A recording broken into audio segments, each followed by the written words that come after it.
So guys, some of you guys just saw me make a video a couple hours ago, and you're probably thinking to yourself, Tzvi,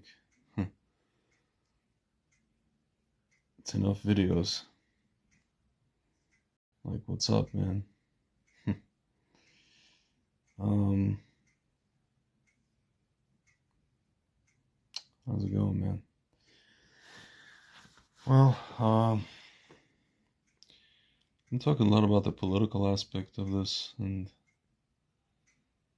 all the things that I think went on and are going on, or motives for this and motives for that, and mostly human machinations, human um, actions, quote unquote free will, acts of free will by human entities, not human entities, and what have you. But guys, there's no such thing as accidents in this world.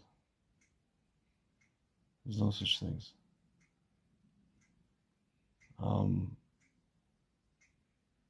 Tonight there was a big rally in Crown Heights, and a lot of Jews came out in front of Chabad headquarters in 770. Mostly people from Chabad, the Chabad movement. And tonight, guys, is a very special night, having to do with Chabad, kind of, sort of, indirectly. Tonight is the anniversary of the passing, the yartzheit of Rabbi Levi Yitzhak of Berdichev. Levi Yitzhak was an in-law of the founder of Chabad, of the Alter Rebbe, Rabbi Shlomo Zalman of Liadi, and he is known as the defense attorney of the Jewish people. Guys, again, I mentioned this before. Everything that's been going on in the land of Israel and in the broader Jewish world, it seems like we were heading to civil war. We were heading down a path, an irrevocable path of self-destruction. We were heading down the wrong road, I just remember scenes of, first of all, the protests and Jews, literally Jews. I'm not talking about just like people with Jewish last names. Jews throwing bricks at other Jews, cars with kids in them. People getting violent because they're not getting their way, or somebody told them that, this is what democracy looks like, and, they have to fight for it, even though, obviously it's not. But, and this culminated in people, attacking other people for praying.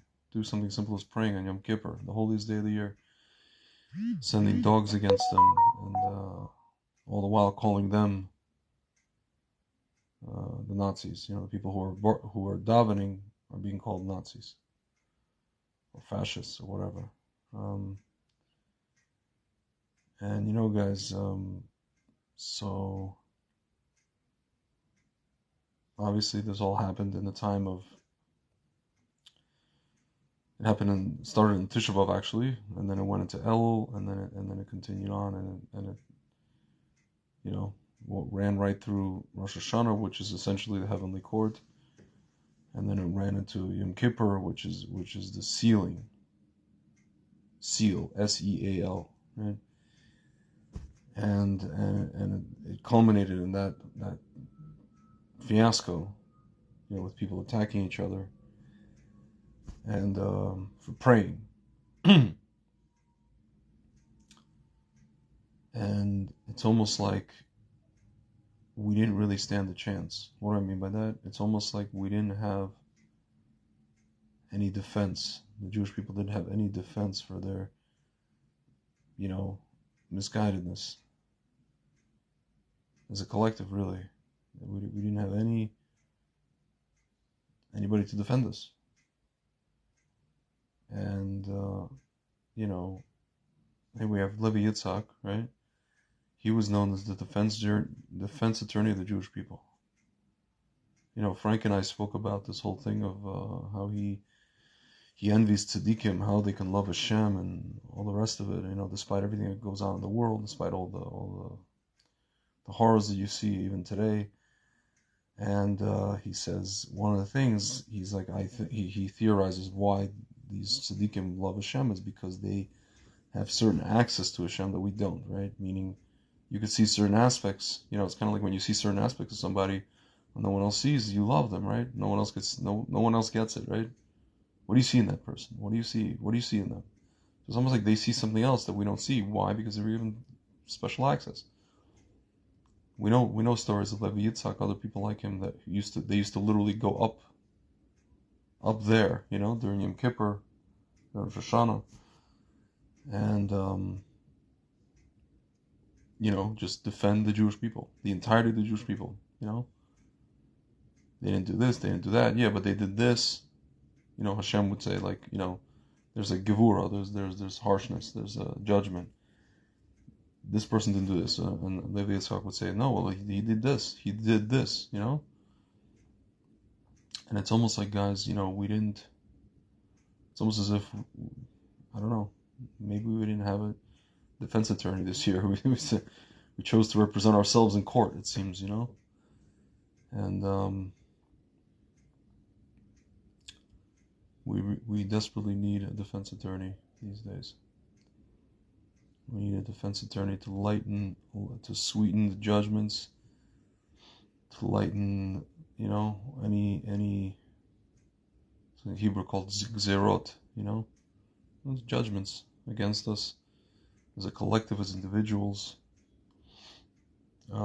Because everything that's happening, I was just talking to a friend of mine today, like everything that's happening to us as individuals and even as a nation is a reflection of our behavior. Meaning, you could be like my friend Frank. Well, Hashem is causing that anyway, right? Okay, true. But at the end of the day, we have some, responsibility for our stuff, right? Again, anything we're seeing with Hamas, with Saudi Arabia, with Iran, Europe, all these things, this is just a reflection of how we are behaving, guys. It's merely what this is. That's all it is, right? And everything else is just machinations. Everything else is just like, okay, like, our government's doing this, allowing this, doing that. Okay, it's all like shady, it's all fishy. Just 1 second.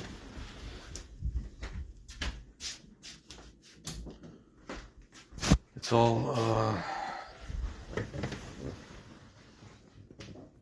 shady, it's all fishy, it's all like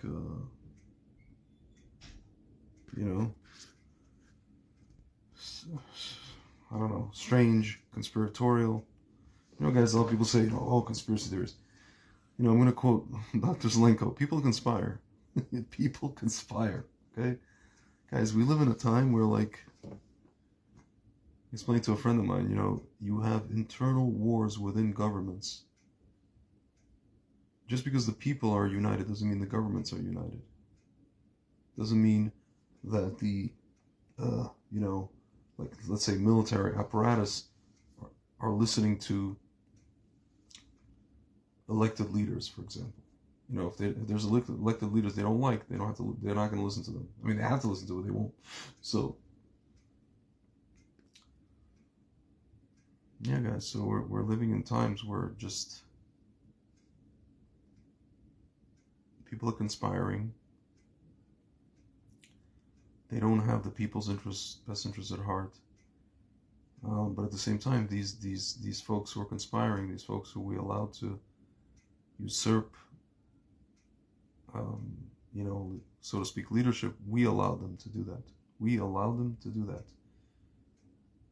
Like I said, listen, you guys could be proud Jews all you want and proud of Israel and pro-Israel and go to these rallies and all the rest of it. And even these prayer services, these special prayers they had tonight. Guys, do mitzvot. Start keeping Shabbat. I'm talking to myself also. I mean, I keep Shabbat, but, learn Torah, do mitzvot. Like, Hashem ultimately doesn't really need your rallies. He needs your connection. He wants to have a connection with you. He wants to have a connection with you. And then what happens is, when we have a, Levi Yitzhak is the defense attorney, but guys, when you go to court, you need to give your lawyer something to work with. You need to throw him a bone. You can't just your lawyer can't defend the indefensible, guys. Again, like Levi Yitzhak couldn't defend the indefensible. He couldn't defend people sicking dogs on people davening Yom Kippur in the middle of Tel Aviv in the park. He couldn't. He went up to Hashem. Hashem's like, what is this? He's like, I don't know, Your Honor. I don't know. I don't know what to say for these people. I don't know. Maybe to say that he couldn't find good deeds within these people. I mean, that's saying a lot, right? I don't know. It's scary to think about, right? But I don't know, guys. We need a defense attorney, and we need to do something, certain things to help our lawyer. We can't just we can't represent ourselves in court, clearly. And we can't do things that it's we can't do things that let Hashem kind of run open and shut cases on us. It's not going to work. So a lot of stuff's coming, guys. I don't know what exactly, but I know a lot of stuff is coming. I can paint a few scenarios for you. I can also paint scenarios for myself in my own head. But at this juncture, that is, I don't want to say it's pointless, but it's not the point of what I'm trying to convey. But, at least not tonight. But, yeah, guys, I mean,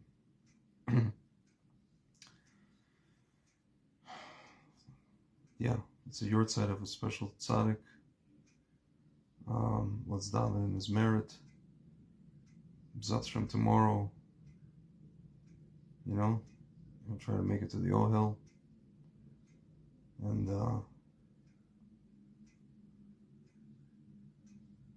yeah, guys, sometimes it's all we can do. I mean, we should defend ourselves. We should prepare. We should be vigilant. We should. But clearly, this is something that happened on a spiritual plane, and that was brought down here, including this corrupt government that allowed this to happen. Whether you think it was negligence, which I don't think it is, or you understand that it was deliberate, which I think it was. No matter what, that's still a reflection of us anyway, of our spirituality. Same thing goes for, Obama and Biden and Iran and Saudi Arabia, Hamas. These are all sticks, guys. These are all sticks. Again, we should defend ourselves, for sure. Our land, first and foremost. But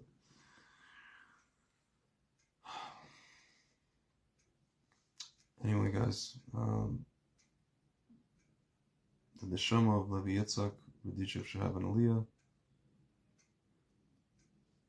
Listen, guys, I found this out later in life, my grandfather's from that place. So,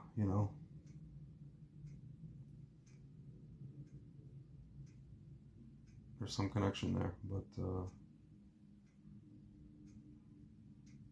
let's hope that he helps us tonight and going forward, really. Let's hope that, our legal counsel does his job, and let's hope that the judge goes easy on us, even though it's interesting, like, the Hagim already passed, everything is sealed and delivered, but it's still Tishrei. It's kind of like an interesting message, right? It's still the month of Tishrei. You could still appeal, guys. Your lawyer is here, and he is writing up an appeal. And basically the judge is giving him about another week, maybe, right? And then it's going to be Heshvan, or Mar Heshvan, like bitter, right? Yeah, guys, so, this is the plea bargain stage.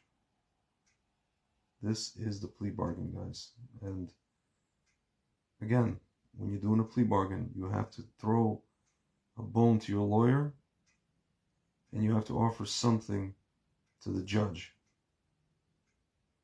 Something substantial. And yeah, if it means serving a bit of time, that's what it is. In exchange for X, Y, and Z. Anyway, guys, B'ezrat Hashem,